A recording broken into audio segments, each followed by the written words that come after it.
आप सभी को जय मसीह की। प्रभु आप सभी को बहुत आशीष दे। आज इस वचन के द्वारा आपकी आशा और आपका विश्वास बहुत मजबूत होगा। और परमेश्वर का वचन कहता है, जो दिनों रात उसकी दोहाई देते हैं, परमेश्वर उसका न्याय तुरंत चुकाता है। तो आज आपको चाहे किसी भी कारण से आपको लग रहा है कि आपकी प्रार्थना का उत्तर नहीं मिल रहा है या परमेश्वर शांत बैठा है, ये इस समस्या से मैं कैसे आज़ाद होऊंगा, तो इस बात को जानने के लिए परमेश्वर आज आपसे बात करेगा। इस वचन को ज़रूर सुनना।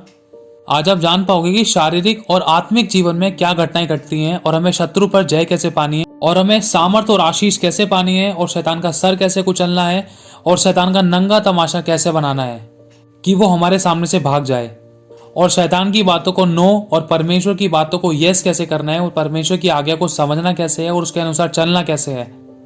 तो आइए अब हम वचन में चलते हैं। ये सभी वचन आपको नीचे डिस्क्रिप्शन में मिल जाएंगे। लिखा है मरकुस 10वां अध्याय और उसकी 46वीं आयत में लिखा है कि वे यरीहो में आए।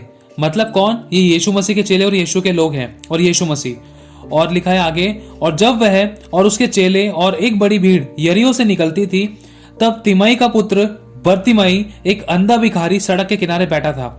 मतलब एक बर्तिमाई नाम का एक अंधा भिखारी है जो सड़क के किनारे बैठा करता था। तो आगे लिखा है, वह यह सुनकर कि यीशु नासरी है, पुकार पुकार कर कहने लगा। अब उसको कैसे पता चला कि यीशु नासरी है? ऐसा इसीलिए हुआ क्योंकि यीशु मसीह और उसके चेले जब कहीं पर भी जाते थे, किसी भी जगह पर, किसी भी जिले या किसी भी मोहल्ले में घुसते थे, तो वहां पर यीशु मसीह के द्वारा परमेश्वर की आत्मा की सामर्थ के द्वारा बड़े बड़े चिन्ह चमत्कार होते थे, ताकि परमेश्वर के गुण प्रकट हों और लोग पापों से तौबा करें, पश्चाताप करें, मन फिराएं और यीशु मसीह के नाम पर विश्वास करें, परमेश्वर के नाम पर विश्वास करें। तो आगे लिखा है, वह यह सुनकर कि यीशु नासरी है, अरे ये तो वही चमत्कार करने वाला व्यक्ति है, ये तो यीशु नासरी है। और लिखा है, पुकार पुकार कर कहने लगा कि हे दाऊद की संतान। मतलब वो बर्तिमाई नाम का अंधा भिखारी पुकार पुकार कर कह रहा है, यीशु को बहुत चिल्ला चिल्ला कर कह रहा है कि हे दाऊद की संतान। मतलब यीशु मसीह को उस बर्तिमाई अंधे आदमी ने पूरे घराने समेत पुकार लिया, पूरी पीढ़ियों समेत पुकार लिया कि हे दाऊद की संतान, यीशु मुझ पर दया कर। बहुतों ने उसे डांटा कि चुप रहे। मतलब जब हम कभी परमेश्वर के पास आते हैं ना कि कुछ आशीष पाले या हम कभी बढ़ने को होते हैं, तो यहां पर लिखा है कि बहुतों ने उसको डांटा कि चुप रहे, पर वह और भी पुकारने लगा।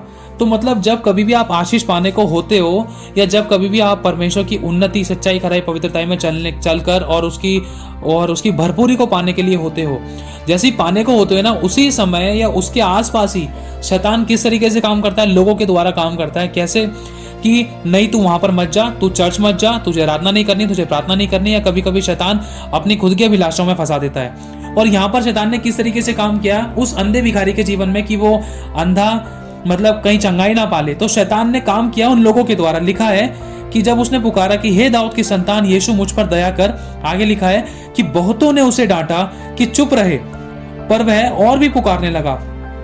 मतलब बहुत सारे लोगों ने उसको डांटा, उस अंधे बर्तिमाई को डांटा कि भाई चुप हो जा, मत बोल मत बोल मत बोल, चुप कराया उसको, किसी ना किसी तरीके से चुप कराने की कोशिश करी।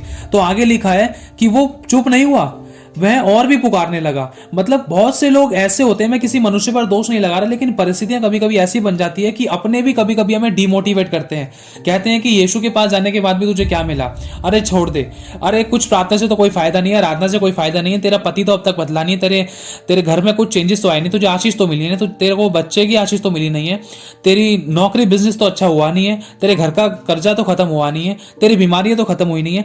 बहुत सारे ऐसे टोन, ऐसे इतने सारे शब्द शैतान कभी लोगों के द्वारा बुलवाता है, या कभी कभी हमारे मन में ऐसी ऐसी बातें आती हैं कि कभी कभी लगता है कि हम उसको छोड़ दें, हम उसको पुकारना ही छोड़ दें। लेकिन जब इसके जीवन में ऐसी समस्याएं आई, यहां पर उसको लोगों ने बहुत बार डांटा भी और चुप भी कराया, पर लिखा है वो और भी पुकार पुकार कर कहने लगा कि हे दाऊद की संतान मुझ पर दया कर, हे दाऊद की संतान मुझ पर दया कर। मतलब चिल्ला चिल्ला कर और दुहाई देने लगा। जब कभी भी हमारे ऊपर कोई किसी प्रकार का प्रेशर आता है ना कि भाई यीशु को छोड़ दो, ये कर लो वो कर लो, अरे यीशु ने तो कुछ काम किया ही नहीं, वो प्रार्थना ही नहीं सुन रहा, मतलब किसी भी प्रकार का कोई प्रेशर अगर हमारे ऊपर आता है, तो उस समय हम क्या करते हैं? हम चुप्पी लगाकर बैठ जाते हैं, या चुप्पी लगाकर छोड़ देते हैं सब कुछ, या यीशु को छोड़कर चले जाते हैं, या यीशु के विरुद्ध में हम खड़े जाते हैं, या यीशु पर दोष लगाते हैं, या बुराई करते हैं, या उसकी कमी निकालते हैं, या उससे लड़ बैठते हैं, या फिर हम परमेश्वर का धन्यवाद करते हुए उसको पुकारते रहते हैं, या फिर शैतान की बातों में आकर हम चुप लगा लेते हैं और प्रभु को मानना या विश्वास करना या उसको पुकारना, उसकी आराधना प्रार्थना करना छोड़ देते हैं। अब यहाँ पर शैतान ने इसके ऊपर इतना काम करने की कोशिश करी, मतलब कि ये चंगाई ना पा सके और ये यीशु के पास ना जा सके और ना ही यीशु उसकी आवाज को सुन सके।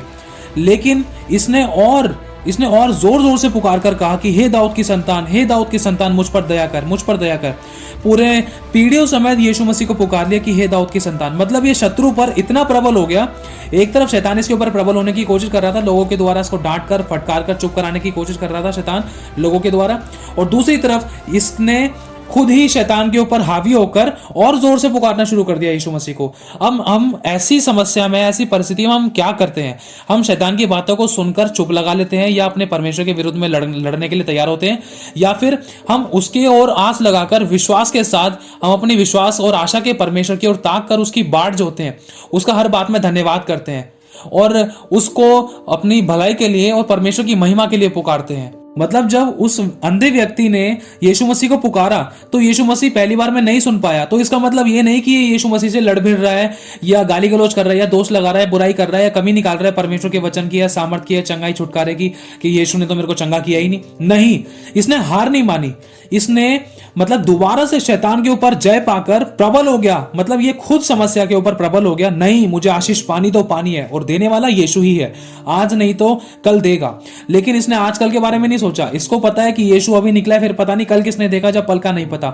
तो शैतान तो उसको चुप कराने की कोशिश कर रहा था लोगों के द्वारा कि तू चुप हो जा, मत पुकार उसको, मत पुकार मत पुकार। अरे तू क्या करेगा, अरे तू क्या करेगा, तेरी प्रार्थना कौन सुनेगा, रहने दे, तू तो पापी है, तू तो ये है, तू तो वो है। लेकिन इसने और जोर से पुकारना शुरू किया, नहीं एक बार नहीं सुनी तो दोबारा सुनेगा वो। लिखा है उसने पुकार पुकार कर कहा और कहने लगा जोर जोर से कि हे दाऊद की संतान, मुझ पर दया कर। तब यीशु ने ठहर कर कहा, उसे बुलाओ। मतलब जब एक तरफ परमेश्वर देख रहा है ना कि मेरा बेटा कितनी देर से पुकार रहा है, इसने अभी तक हार नहीं मानी है और इसकी आशा और विश्वास अभी तक बना हुआ है, क्योंकि मैं इसकी आशा और विश्वास का परमेश्वर हूं, मैं इसकी आशा और विश्वास को टूटने नहीं दूंगा। इसने दोबारा पुकारा है, शैतान ने इसको गिराने की कोशिश करी, शैतान ने इसके मुंह पर चुप्पी लगाने की कोशिश करी, लेकिन फिर भी ये चुप नहीं हुआ, इसने और जोर से पुकारना शुरू किया मेरे बेटे को। तो पिता ये देखकर हैरान हुआ और पिता ने यीशु को कहा कि बेटा देख, कोई तुझे पुकार रहा है, पीछे मुड़कर देख, वो मेरा दास है, वो सच्चे दिल से तुझे पुकार रहा है, उसकी ओर ध्यान दे। तो लिखा है कि यीशु मसीह ने पीछे मुड़कर देखा, यीशु मसीह ठहरे और पीछे मुड़कर देखा और यीशु ने उसको बुलाया। मतलब उस अंधे भिखारी की प्रार्थना इतनी सामर्थ्य थी कि यीशु मसीह को ठहरना पड़ा और यीशु मसीह को पीछे मुड़कर देखना पड़ा और यीशु मसीह को उस अंधे भिखारी को बोलना पड़ा कि मेरे पास आ। मतलब कहने का मतलब यह है कि हमारी प्रार्थना, हमारे विश्वास, हमारी आशा में इतनी सामर्थ होनी चाहिए कि शैतान तो पटकी खा ले, शैतान तो मतलब अपने घुटने टिका ले, शैतान तो हार जाए, वरन यीशु मसीह भी मतलब बिल्कुल स्टॉप हो जाए। कहने का मतलब कि यीशु मसीह हमारी प्रार्थना और आराधनाओं को बिल्कुल भी इग्नोर ना कर सके, कि वो हमारी प्रार्थना को उत्तर जरूर दे। मतलब इस अंधे बर्तिमेई की प्रार्थना यीशु मसीह के आगे एक दीवार बन गई थी कि यीशु मसीह और आगे नहीं चल पाया। क्यों? क्योंकि यीशु मसीह ने जब परमेश्वर पिता की आवाज को सुना कि बेटा मेरे यीशु, मेरे पुत्र, देख मेरा दास पीछे बर्तिमेई तुझे पुकार रहा है, वो सच्चे दिल से तुझे पुकार रहा है, शैतान ने बहुत कोशिश करी लेकिन वो अभी भी तुझे पुकार रहा है, तू उसकी ओर ध्यान दे। तो यीशु मसीह के आगे उसकी प्रार्थना, मतलब उस अंधे बर्तिमेई की प्रार्थना एक सामर्थ्य रूप से यीशु के आगे खड़ी हो गई और यीशु आगे ना बढ़ सका। और यीशु वहीं पर खड़ा हुआ, ठहर कर यीशु ने पीछे मुड़कर देखा और कहा कि उसे बुलाओ। और लिखा है और लोगों ने उस अंधे को बुलाकर उससे कहा, ढांढस बांध। अब देखो यहाँ पर हमें सोचने वाली बात है कि जो लोग हमें रोक रहे थे, जो लोग हमारे जीवन में समस्या बन रहे थे, या जो बातें हमारे जीवन में समस्या बन रही थी, हमें प्रभु में बढ़ने से रोकती थी, आत्मा में, प्रार्थना में, वचनों में, आशीषों में, सामर्थ में, अभिषेक में और परमेश्वर के दानों वरदानों में बढ़ने से रोकती थी, जो बातें, जो पाप, जो बुराइयां और जो लोग हमें रोकते थे। अब देखो यहाँ पर लिखा है कि और लोगों ने उस अंधे को बुलाकर उससे कहा, ढांढस बांध। मतलब आपको मालूम होगा मूसा के समय में जो पानी उन लोगों को रोके हुए था, मूसा और इजराइलियों को, 24 लाख से ज्यादा जो इजराइली थे, उन लोगों को जो पानी रोके हुए था, उस पानी ने ही उन मूसा को और मूसा के लोगों को रास्ता दिया। मतलब हमारा परमेश्वर ऐसा है, अगर हम उस पर अंत तक, एंड मौके तक विश्वास रखेंगे और ना तो उसकी बुराई करेंगे, वरन उसकी महिमा और हर बात में धन्यवाद करते रहेंगे, वरन उसकी बाट जोएंगे, ढांढस बांधेंगे, धीरज धरेंगे, तो जो हमारी समस्या है ना, हमारी समस्या को ही हमारा समाधान बन के खड़ा कर देगा परमेश्वर। क्यों? क्योंकि मूसा के समय में जब इजराइलियों को लेकर आ रहे थे मूसा, तो उस समय क्या हुआ, एक समुद्र, लाल समुद्र जो उनके सामने समस्या के रूप में था कि भाई अब इसके पार कैसे जाएं, ये तो समुद्र इतना गहरा। तो परमेश्वर ने समुद्र को ही दो भाग कर दिया, मतलब परमेश्वर ने समस्या को ही दो भाग कर दिया और समस्या में से ही समाधान निकाल दिया। तो जो लोग आपको रोक रहे थे, समस्या का नाम ले रहे थे, जो आपकी बुराई कर रहे थे, जो यीशु के बारे में निंदा कर रहे थे कि कहाँ है तेरा परमेश्वर, तेरी प्रार्थना तो कोई सुनता नहीं है, तो किसको पुकारती है, पता नहीं कहाँ पर लग गई है, पता नहीं किसकी प्रार्थना करती है, तूने पूजा पाठ करना छोड़ दिया है, तूने ये काम करना छोड़ दिया, वो काम करना छोड़ दिया, तू आराधना करती है, प्रार्थना करती है, तू वचन क्यों पढ़ती है। मतलब जो लोग आपको रोक रहे थे ना, उन्हीं लोगों के द्वारा परमेश्वर ने आपका रास्ता दिखाया, क्योंकि यहां पर लिखा है, और लोगों ने उस अंधे को बुलाकर उससे कहा, ढांढस बांध, उठ। मतलब जिन लोगों के द्वारा आप गिरे थे, जिन लोगों ने आपको गिराया था, जिन लोगों ने आप पर दोष लगाए थे, उंगलियां उठाई थी कि तू ऐसा है, तू यीशु पर विश्वास करता है, तूने धर्म बदल लिया, तू यहाँ जाता है, तू वहां जाता है, तुझे पैसा मिलता है, तेरी प्रार्थना से कुछ नहीं होता, ये तू ऐसा है, मतलब बुराइयां करी जिन लोगों ने, उन्हीं लोगों ने उठाया किसको, उस अंधे बर्तिमाई को उठाया। क्यों? क्योंकि परमेश्वर की आत्मा ने इस काम को प्रकट किया। देख, जो लोग तुझे दोष लगा रहे थे ना पहले, वो लोग आज तुझे खुद उठा रहे हैं, वो लोग खुद तेरा रास्ता बन गए। जो लोग तेरा रास्ता रोके हुए थे, वो ही तुझे आज रास्ता दिखाएंगे। देख, जिन्होंने तेरा तिरस्कार किया था, जिन्होंने तेरे पर दोष लगाया था, बुराई की थी, कमी निकाली थी, और उन्हीं के सामने देख, मैं तुझे सदा के घमंड का कारण आज मैं तुझे ठहराऊंगा। क्यों? क्योंकि तूने आखिरी सांस तक मुझे पुकारता रहा है, तूने मेरी निंदा नहीं की है, तूने मेरे विरुद्ध में कोई झूठी गवाही, तूने मेरी निंदा, तूने मेरी बुराई नहीं की है, तू आखिरी सांस तक ढांढस बांधकर तू मुझे पुकारता रहा है कि हे दाऊद की संतान, मुझ पर दया कर। तो जो लोग रोक रहे थे उस अंधे बर्तिमाई को, उन्हीं के द्वारा परमेश्वर ने रास्ता दिलवाया। तो आगे लिखा है, वह अपना कपड़ा फेंक कर शीघ्र उठा। इससे पहले लिखा है कि जब उन लोगों ने कहा कि ढांढस बांध और उठ खड़ा हो, देख प्रभु तुझे बुलाता है, तो आगे लिखा है कि वह अपना कपड़ा फेंक कर शीघ्र उठा और यीशु के पास आया। मतलब जिन लोगों ने रास्ता रोका था, वो खुद बोल रहे हैं, देख वो यीशु तुझे बुला रहा है, अरे उसके पास चले जा, हमारे लिए प्रार्थना कर, हमारे लिए प्रभु से विनती कर, हमारे जीवन में ये समस्या है। देख, परमेश्वर ने तुझे बुलाया है, तू उसकी नजर में कितना स्पेशल है, उसने तुझे बुलाया है। पूरे इतनी सारी भरी भीड़ में से यहोवा प्रभु यीशु तुझे बुलाता है। देख, तू उसके पास जा, तेरा तो उसके साथ अच्छा रिश्ता बन गया, अरे तो हमारे लिए प्रार्थना करना। कहने का मतलब, जो लोग आपको तिरस्कार करते हैं, जिन लोगों ने आपकी बुराई करी है, दोष लगाया, कमी निकाली है, जो लोगों ने आपका हंसी ठट्ठा किया है, मजाक बनाया, जिन्होंने आपको इस्तेमाल किया है, आने वाले समय में वो आपको खुद ही कहेंगे कि तू अपने यीशु से मेरे लिए प्रार्थना कर देना। देख, तूने तो कहा था ना प्रार्थना से ऐसे ऐसे चमत्कार होते, तो मेरे लिए भी प्रार्थना कर देना प्लीज, बहन मेरे लिए प्रार्थना कर दे, भाई मेरे लिए प्रार्थना कर दे। वो लोग एंड मौके पर आपके पास खुद घुटने टिकाकर बोलेंगे कि मेरे लिए प्रार्थना कर। क्यों? क्योंकि इन लोगों ने भी ऐसा ही किया है। क्योंकि ये पहले अंधे बर्तिमाई को रोक रहे थे और उसको डांट कर चुप करा रहे थे, जब बाद में यीशु ने बुलाया तो यही लोग मतलब उस अंधे बर्तिमाई को यीशु के पास ले जाने के लिए तैयार थे और उसको उठा रहे थे, उसके साथ एक क्लोजमेंट बना रहे थे कि भाई यीशु ने तो इसको बुलाया है। मतलब जो कांटे थे ना आपकी जिंदगी में, वो कांटे परमेश्वर ने फूल बना दिए। जो आपके जीवन में एक बाधा बन के खड़े हुए थे ना, उन्हीं को परमेश्वर ने एक रास्ता बना दिया आपके आगे बढ़ने का। तो आगे लिखा है, वह अपना कपड़ा फेंककर शीघ्र उठा, मतलब अपना सब कुछ छोड़ दिया। जब यीशु ने बुलाया ना इस व्यक्ति को, तो इसने अपना कटोरा, कपड़े वपड़े सब फेंक दिए जो उसके हाथ में थे, जो उसके मतलब अगल बगल में झोली वोली में रखे थे, सब फेंक फाक कर बिल्कुल फ्री होकर कि मैं जल्द से जल्द जाऊं, ना तो मुझे कोई कपड़ा रोके, ना तो मेरा कोई कटोरा रोके, ना तो मेरी कोई समस्या मुझे रोके यीशु के पास जाने थे। क्यों? क्योंकि मुझे आज आशीष पानी है, मुझे आज उसके पास जाना है। अगर मैं जाऊंगा तो मेरा आज उद्धार होगा, मेरी समस्याओं का आज समाधान निकलेगा। क्यों? क्योंकि मुझे सेनाओं के यहोवा परमेश्वर के पुत्र यीशु मसीह ने अपने पास मुझे बुलाया है। तो उसने सब कुछ फेंक फाक कर जल्दी से भगा गया, पता नहीं फिर मौका मिले ना मिले, और यीशु के पास आया। इस पर यीशु ने उससे कहा कि तू क्या चाहता है। जब वो यीशु मसीह के पास आया तो सबसे पहली बात यह है, यीशु ने उससे कहा कि तू क्या चाहता है। क्या यीशु मसीह को नहीं पता था कि वो अंधा है और वो ठीक होना चाहता है? फिर भी यीशु ने उससे कहा कि तू क्या चाहता है। यीशु चाहता था कि वो अपने मुंह से अपनी चंगाई के लिए अंगीकार करे। और यहाँ पर आगे लिखा है कि तू क्या चाहता है कि मैं तेरे लिए क्या करूं। मतलब खुदावन खुद पूछ रहा है इस व्यक्ति से कि बेटा मैं तेरे लिए क्या करूं। क्या हमारी प्रार्थना में इतनी सामर्थ है? क्या हमारा ऐसा समर्पण है कि खुदावन हमसे खुद उतर कर पूछे कि बेटा मैं तेरे लिए क्या कर सकता हूं, मुझे बता।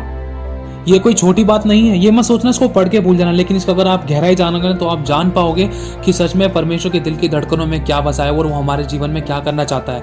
वो चाहता है कि हम उसकी और गहराई में जाएं और वरन पूरा उसके अंदर डूबने पाएं। क्योंकि उसका ये ज्ञान का भंडार बहुत गहरा है। जब तक उसकी गहराई में हम नहीं जाएंगे तब तक इन बातों को नहीं समझ सकते, नहीं तो फिर पढ़कर बाहर से ऊपर से पढ़कर हम आगे बढ़ते जाएंगे, समझ नहीं आता है। फिर इसकी हमें गहराई जाननी पड़ेगी। ये छोटी बात नहीं है, बहुत बड़ी बात है, क्योंकि खुदावंद ने उससे खुद कहा है कि तू क्या चाहता है, मुझे बता कि मैं तेरे लिए क्या करूं। और लिखा है उस अंधे ने उससे कहा कि हे रब्बी, मैं ये चाहता हूं कि मैं देखने लगूं। फिर यीशु मसीह ने उससे कहा, चला जा, तेरे विश्वास ने तुझे चंगा कर दिया। यहां पर एक सबसे मजबूत बात यीशु ने बोली है, चला जा कि तेरे विश्वास ने तुझे चंगा कर दिया। इस व्यक्ति का विश्वास, इस अंधे भिखारी का विश्वास इतना सामर्थी था, इतना मजबूत था, यहाँ तक कि अपना कपड़ा वगैरह छोड़कर, फेंक कर, अपना कटोरा वगैरह छोड़कर, यहाँ तक कि लोग भी इसको डांट रहे थे, फटकार रहे थे, रोक रहे थे, इसके ऊपर चढ़े जा रहे थे, उनकी भी नहीं सुनी। पुकारता रहा, चाहे जान चली जाए मैं पुकारता रहूंगा। क्यों? क्योंकि मेरी समस्या का समाधान यीशु ही है। अगर अभी चला गया यीशु मेरे पास से, तो फिर मुझे कोई नहीं बचा सकता, कोई चंगा नहीं कर सकता, कोई मुझे उद्धार नहीं दे सकता। तो उसने पुकार कर अपना विश्वास को परमेश्वर के आगे प्रकट किया, और खुदावन ने उसी समय उत्तर दिया। और यीशु मसीह ने पूछा कि तुझे क्या चाहिए, मैं तुम्हें क्या करूं? तो अंधे भिखारी ने कहा कि हे रब्बी, मैं ये चाहता हूं कि मैं देखने लगूं। यीशु ने कहा कि जा, चला जा, क्योंकि तेरे विश्वास ने तुझे चंगा कर दिया है। मतलब वो जैसे ही उसने कहा कि यीशु मैं चाहता हूं कि मैं देखने लगूं, तो उसी समय जैसे ही यीशु बोल रहा था कि तेरे विश्वास ने तुझे चंगा कर दिया, यीशु मसीह ने उसके लिए कोई प्रार्थना नहीं करी कि आजा मैं तेरे लिए प्रार्थना करता हूं, मेरे पिता के नाम से तेरी आंखें बन जाए, ऐसे हो जाए, वैसे हो जाए। नहीं, यीशु मसीह सामर्थ और आत्मा से और वचनों से और प्रकाशनों से, परमेश्वर के अभिषेक से भरा हुआ था। वो जानता था अपने शब्दों की ताकत। आज हम 4 समस्याओं को देख लेते हैं ना, तो हम समस्या के गुण गाते हैं, समस्याओं का अंगीकार करते हैं, समस्या ही समस्या अपने मुंह से बोलते हैं। अगर कोई समस्या में दिखाई देती है, पेमेंट को लेकर, लड़ाई दंगे को लेकर, या किसी गुस्से को लेकर, किसी के अंदर की बुराई को लेकर, किसी की समस्या को लेकर, पति पत्नी की कोई परेशानी को लेकर, या किसी भी प्रकार की शारीरिक हो, आत्मिक हो, आर्थिक हो या संसारिक हो, कोई भी समस्या दिखाई देती है, तो हम परमेश्वर के वचन का सहारा ना लेकर वरन हम समस्या के ही गुण गाते रहते हैं कि ये समस्या ऐसे हो गई, ऐसे होगी। हम समस्या बोल बोल कर और भविष्यवाणी करते हैं, यहाँ तक कि गलत बोल बोल के अपनी समस्या को और अपने ऊपर हावी करके, मतलब अपने लिए और गड्ढा खोदने वाली बात थी। तो यहां पर इस व्यक्ति ने समस्या को नहीं पुकारा, इसने यीशु को पुकारा। यीशु हमारी समस्या का समाधान है। इसने ये नहीं बोला कि मैं अंधा हूं, मुझे यीशु के पास ले चलो, मैं अंधा हूं, मुझे जाने दो, मैं अंधा हूं, मुझे यीशु के पास जाने दो, मुझे चंगा होना है। नहीं, इसने यीशु को पुकारा, इसने शुरुआत करी, यीशु मुझ पर दया कर, यीशु यीशु यीशु यीशु हमारे जीवन का समाधान है, यीशु हमारा आशीषों का सोता है, यीशु हमारा उद्धार करता है, यीशु हमारे पाप क्षमा करता है, यीशु ही स्वर्ग का रास्ता है, यीशु ही एक अनंत काल का जीवन है, वो स्वयं जीवन है। तो इस अंधे भिखारी ने क्या करा कि अपनी समस्या का नाम ना लेकर, अपनी समस्या को बार बार अंगीकार ना करके, वरन इसने यीशु को पुकारा, क्योंकि इसको पता था कि मेरी समस्या का समाधान तो यीशु है। सही अंगीकार किए, और यीशु ने उससे कहा कि मैं तेरे लिए क्या करूं। यीशु ने बोल दिया कि भाई देख, तू चला जा, तेरे विश्वास ने तुझे चंगा कर दिया। और लिखा है कि वो तुरंत चंगा हो गया। इसने अपने समस्या का अंगीकार नहीं किया, इसने कहा कि मैं देखने लगूं। इसने ये नहीं कहा कि मैं अंधा हूं। इस बात को समझने की कोशिश करना कि जब यीशु मसीह ने इससे पूछा कि मैं तेरे लिए क्या करूं, मुझे बता तू क्या चाहता है, तो इसने ये बोला कि प्रभु मैं चाहता हूं कि मैं देखने लगूं। इसने ये नहीं कहा कि मैं अंधा हूं। इसने गलत अंगीकार नहीं किया, इसने कहा कि प्रभु मैं देखने लगूं। इसने सही शब्द का उच्चारण किया, और यीशु मसीह ने इसके शब्द, इसी देखने वाले शब्द के ऊपर कहा कि चला जा, तेरे विश्वास ने तुझे चंगा कर दिया, क्योंकि तूने कहा था कि मैं देखने लगूं। और उसी समय वो ऑन द स्पॉट चंगा हुआ। और आपको चंगाई के बारे में मालूम होगा कि एक स्त्री थी जिसे लहू बहने की बीमारी थी 12 वर्षों से। तो यीशु मसीह जब भीड़ में जा रहे थे, तो वहाँ पर वो स्त्री भी मतलब उसको लहू बहने की बीमारी थी, तो उसको कोई जाने नहीं दे रहा था। तो कभी बहुत सारे लोग आ रहे थे और नीचे गिर रही थी, कभी कहाँ, कभी उसके हाथ पर कभी पैर रख रहा, कभी कहाँ से धक्का लग रहा, कभी कहाँ से गिर रही, कभी कहाँ से गिर रही। कैसे ना कैसे करके गिरती पड़ती उसने यीशु के वस्त्र को छू लिया। और उसी समय यीशु ने कहा कि रुक जाओ, मेरे को किसी ने छुआ है। तो यीशु के चेलों ने आंसर दिया कि अरे प्रभु, कैसी बात कर रहा है, तेरे ऊपर तो पूरी भीड़ की भीड़ घिरी जाती, तू कहता तुझे किसी ने छुआ है, तुझे तो इतने सारे लोग छू रहे हैं। यीशु मसीह ने एक बात बोली, नहीं, किसी ने विश्वास से मुझे छुआ है, क्योंकि मेरे अंदर से सामर्थ निकली है। और ये अंधा भिखारी कैसे ठीक हुआ? इस अंधे भिखारी के विश्वास में इतनी सामर्थ्य थी, इसका विश्वास इतना मजबूत था कि जब इसने यीशु पर विश्वास किया, जैसे यीशु ने कहा कि जा चला जा, तेरे विश्वास ने तुझे चंगा कर दिया, जैसे यीशु के मुंह से चंगा वर्ड निकला, उसी समय लिखा है आगे कि वह तुरंत देखने लगा और मार्ग में उसके पीछे हो लिया। कभी कभी हम क्या करते हैं, हम जब चंगे हो जाते हैं, छुटकारा पा लेते हैं ना, हमारी सभी जरूरतें पूरी हो जाती हैं, अपने फायदा उठाकर हम यीशु को ना छोड़ के चले जाते हैं। अगर हमें नहीं मिलता ना, तब भी हम छोड़ के चले जाते हैं। ना तो हमसे ढांढस बांधा जाता, ना तो हमसे धीरज धरा जाता। तो हमें आखिरी सांस तक विश्वास योग्य रहना है, ढांढस बांधना, क्योंकि यीशु ने कहा कि ढांढस बांध, देख मैंने संसार को जीत लिया है। परमेश्वर अपने सब बच्चों की प्रार्थना को सुनता है, किसी की प्रार्थना को वो तुच्छ नहीं जानता। परमेश्वर ने जब अंधे बर्तिमेई की प्रार्थना को सुना, 12 वर्षों से लहू बहने वाली स्त्री की प्रार्थना को सुना, और दोनों को परमेश्वर ने चंगा किया। और भी बहुत सारे चमत्कार के यीशु मसीह के वर्णन बता रखा है कि हाँ, यीशु मसीह के द्वारा कितने चमत्कार हुए। और यीशु मसीह ने कोई बड़ी बड़ी लंबी चौड़ी प्रार्थना नहीं करी, यीशु ने सिर्फ शब्द कहा और ऑन द स्पॉट परमेश्वर की महिमा प्रकट हुई। तो प्रभु आप सभी को आशीष दे, आप सभी को जय मसीह की। कभी हार मत मानना, वरन कुछ भी हो जाए यीशु के पीछे चलना, चाहे अपने सताएं चाहे अपने दिल दुखाएं, यीशु को याद करना। चाहे कोई भी छोड़ जाए, चाहे कोई भी उंगली उठाए, हर पल हर क्षण सिर्फ यीशु को याद करना। वही आपको ऊंचा उठाएगा, वही आपकी समस्या का हल है। अगर आज नहीं तो कल है। बस वो कहता है विश्वास करेगा, विश्वास करेगी तो मेरी महिमा को देखेगी।